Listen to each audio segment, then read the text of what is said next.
তজনৰ কাষত লকগঞ খণ্ড প্ৰাথমিক স্বাস্থ্য কেন্দ্ৰৰ চিকিৎসক আৰু চিকিৎসা কৰ্মী লকডাউনৰ সময়ছোৱাত সহায়ৰ হাত আগবঢ়াবলৈ ওলাই আহিছে বহুতো সুহৃদয়বান লোক। তেনে সময়তে লকগঞ খণ্ড প্ৰাথমিক স্বাস্থ্য কেন্দ্ৰৰ চিকিৎসক আৰু চিকিৎসালয়খনৰ অন্যান্য চিকিৎসা কৰ্মীসকলে নিজৰ পকেটৰ ধন ভাঙি লকগঞ্জৰ সমীপৰ চিলাৰাই দলঙৰ কাষত থকা পশ্চিমবংগৰ পৰা অহা প্ৰায় ৩৫টা অঘৰী পৰিয়ালক অত্যাৱশ্যকীয় খাদ্য সামগ্ৰী প্ৰদান কৰে।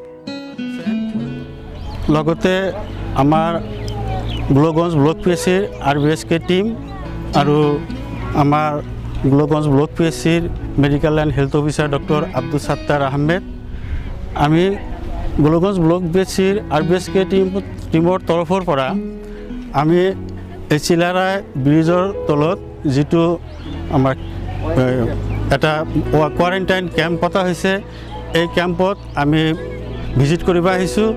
লগতে আমি এখেতসকলৰ কাৰণে অলপ দৈনন্দিন জীৱনৰ লাগতিয়াল বস্তু চাউল আলু পিঁয়াজ তাৰপিছত অকণমান বিস্কুট এইবিলাক লৈ আহিছোঁ তেখেতসকলৰ যাতে খাদ্যৰ কাৰণে কিবা প্ৰব্লেম নহয়। তেখেতৰ ইয়াৰ উপৰিও আমি তেখেতৰ হেল্থৰ বিষয়ে আমাৰ যিটো কৰোনা ভাইৰাছৰ যিটো মহামাৰী দেখা দিছে আমাৰ দেশত তথা গোটেই পৃথিৱীত যিটো প্ৰব্লেম আৰম্ভ হৈছে ইয়াৰ ওপৰতো মই দুই এষাৰ আপোনালোকক কৈ যাওঁ যে আপোনালোকে এই বেমাৰটোৰ ভয়াৱহতাৰ বিষয়েতো চবেই গম পায়। গতিকে ইয়াৰতো কোনো প্ৰতিকাৰ মানে ট্ৰিটমেণ্ট নাই।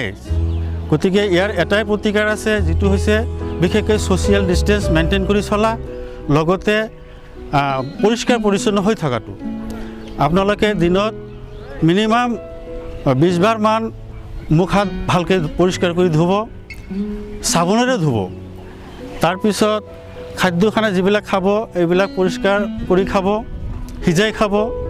শাক পাচলি যিবিলাক আপোনালোকে হয়তো যোগাৰ কৰিব পাৰে যিখিনি সেইখিনি ভালকৈ ধুই ৰান্ধি ভালকৈ সিজাই খাব। তাৰপিছত আপোনালোকৰ বিশেষকৈ এইটো কথাৰ ওপৰতে বেছি গুৰুত্ব দিব যাতে আপোনালোকে ছ'চিয়েল ডিষ্টেঞ্চ যিটো এজনৰ পৰা আন এজনৰ যিটো দূৰত্ব সদায় 1 মিটাৰমান ৰাখি পেলাই চলিব।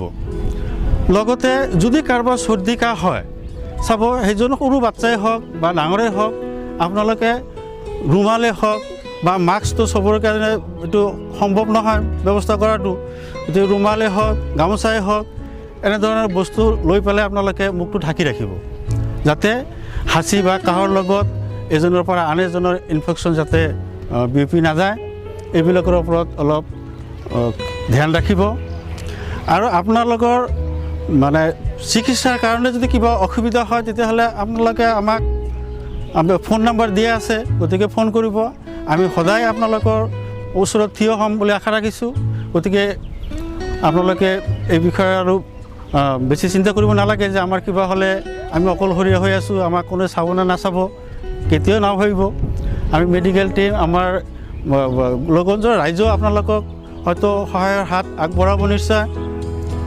তো বেছি আৰু নকওঁ, তো আপোনালোকে সদায় নিজৰ শৰীৰ তথা স্বাস্থ্যৰ কাৰণে অলপ ধ্যান ৰাখিব আৰু ছ'চিয়েল ডিষ্টেঞ্চ মেইনটেইন কৰি চলিব।